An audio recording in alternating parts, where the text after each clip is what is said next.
Chapter 19, A Truth to Come to Terms With. The rest of the fall season was grueling as the boys rode and raced in the weather that had again turned unusually cold and stormy. Joe's boat often finished third. He was struggling with his emotions, especially since Thula had died and his father had invited him to move home. Then he got a letter from Sakine. Charlie McDonald was dead too, killed in an automobile crash. Charlie had been an advisor and a teacher to Joe, the one adult who had stood by him when no one else had. Now he was gone, and Joe found himself unable to focus. His mind was almost never in the boat, and it showed in his rowing, but it didn't seem to matter. As far as Joe could tell, no one in the coach's motorboat was even paying attention to him anymore. But in fact, someone was watching him very closely. Joe had noticed that Pocock was riding along in the motorboat frequently these days, but he hadn't noticed where Pocock had been training his binoculars. When the boys returned to the Shell House after Christmas break, Ulbrichtsen warned them that they must be ready to take part in Washington's greatest and most grueling crew season. After months of talking about the Olympic year, it was finally here. On the first Monday of the new season, Joe was surprised to find his name listed among those in the number 1 varsity boat. He couldn't fathom why he had suddenly been promoted. As it turned out, it wasn't really much of a promotion. Ulbrichtsen planned to spend the first few weeks working on technique and fundamentals, and he believed the boys would be more receptive if they were rowing with familiar crewmates. So Joe was back with the boys from freshman year, including Shorty Hunt and Roger Morris. Through January and into February, they rowed 6 days a week. They worked on individual weaknesses. When it wasn't snowing, it was clear, bitter cold, and windy. Icicles dangled from the bow of the boat. They rowed away with white knuckles and chattering teeth, some of them dressed in ragged sweatsuits, some in shorts, and some in stocking caps. Occasionally they staged short races against each other, and Joe's boat kept coming in third. The third boat kept coming in first. In general, Ulbrichtsen was pleased. By the late February, he was starting to form some solid ideas about what his Olympic boat would look like. One choice was obvious. No matter what, Bobby Mock, the clever Fury coxswain from the previous year's JV crew, was going to be sitting in the stern. At 5'7" and 119 pounds, he was almost the perfect size for a coxswain. Pocock, in fact, designed his shells to perform the best with a 120-pound coxswain. Despite his small frame, a coxswain had to be strong enough to steer the boat. He had to know enough about the oarsmen side, their individual strengths and weaknesses, to get the most out of each rower at any moment. And he had to have the force of character to inspire exhausted rowers to try harder, even when all seemed lost. Bobby Moak had proven he could do all of this in the previous year. He had a deep baritone voice that was surprising in a man so small, and he bellowed out commands with absolute authority. Most important, he was smart and he knew how to use his smarts. Joe's situation, on the other hand, was only getting worse. In late February, he was dropped to number 2 boat. On February 20th, rowing hard and in heavy snow and a steady east wind, the first 2 boats came in about even.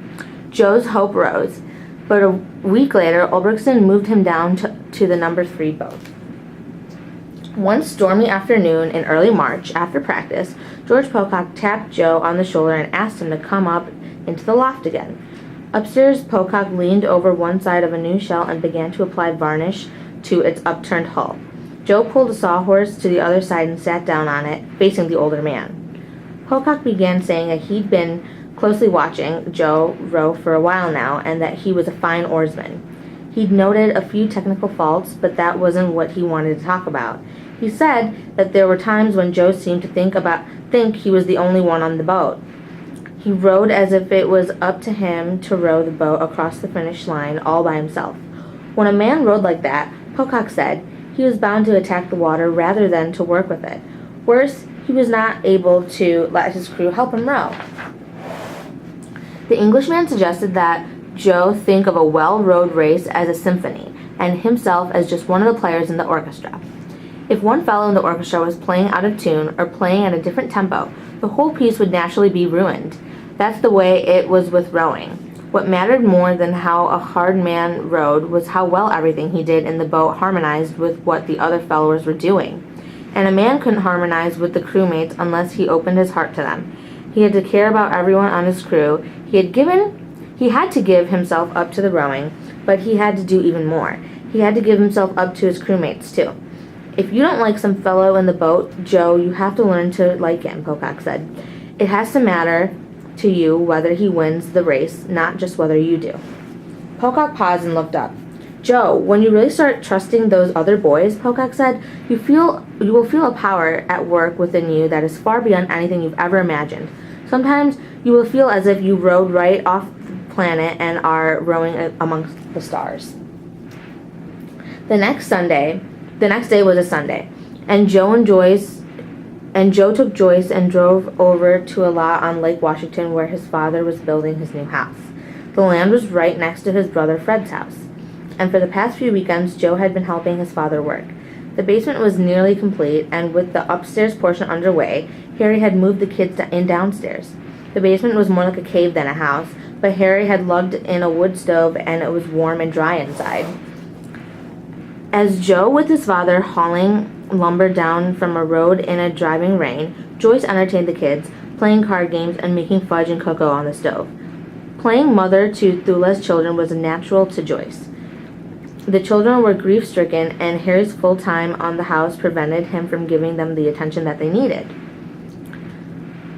Every instinct Joyce had led her to sweep them into her arms and care for them. But her feelings about Harry were different. Even though he treated Joyce pleasantly, inside she still seethed with resentment towards him. She could not forgive him for his failure to stand behind Joe for all those years. By late afternoon, after they had moved all the lumber into position, Joe stood outside on the dock by himself, staring out at the lake. The finish line for Pacific Coast Regatta in April was a little less than a mile up the lake from there. He wondered if he would be in the varsity boat when it passed by this dock. A gust of wind struck him. Rain poured down his face. He stared at the water, pondering what Pocock had told him the day before. Joe had spent the last 6 years making his own way into the world. Nothing was more frightening than allowing himself to depend on others. People let you down. People left you behind. Depending on people and trusting them got you hurt. But trust seemed to be at the heart of what Pocock was asking. Harmonize with others, with the other fellows, he said. There was a kind and absolute truth in that. It was something Joe couldn't deny. He had to come to terms with it. He stood on the dock for a long time, gazing at the lake, oblivious to the rain. Then he turned and peered back at the house. Inside, the kids and Joyce and his father were all under one roof, sitting in front of the fire, waiting for him to come in. When he returned to the warm cave, he towel dried, unpacked his banjo, and gathered the kids around him. He tuned the banjo carefully, then he cleared his throat, cracked open a big white smile, and began to play and sing. One by one, the kids, then his father, and finally Joyce began to join in, singing along with him. By March 19th, Ulrichsen figured he had found his best bet for an Olympic boat. He still had it pegged as the second boat in the chalkboard, but the boys in it were beginning to edge the first boat consistently. Bobby Mock was riding coxswain. Roger Morris was in the bow, followed by Chuck Day and Gordy Adam. In the engine room, Ulrichsen had placed Johnny White at a number 4 stub, McMillan in the 5 seat, and Shorty Hunt at number 6. Merton Hatch, another of Tom Bull's former freshmen, sat in the 7 seat. The star of last year's freshman crew, Don Hom, was the stroke oar. Joe was in the 3rd boat, and it looked as if he'd been staying there and staying home, not rowing in the Cal race or beyond. But then on March 22nd, he walked into the shell house and found his name on the chalkboard sitting at seat number 7 in boat number 2, right between Shorty Hunt and Don Hume. He couldn't believe it. He didn't know if Pocock had already talked to Ulrichsen, or if Merton Hatch had simply messed up in some terrible way. Whatever the reason, he had his chance. He knew what he had to do. From the moment he stepped into the shell after that afternoon, he felt at home. He liked these boys. He didn't know Gordy Adam or Don Hume well, but both made a point of welcoming him aboard. His oldest, most reliable shellhouse friend, Roger Morris, sitting up front in the boat, gave him a wave and shouted, "Hey, Joe, I see you finally found that right boat." His buddies from the Grand Coulee and Chuck Day and Johnny White were sitting up near the front, too. When he saw Joe, Stub McMillan, his face alight, said, "Okay, this boat is going to fly now, boys."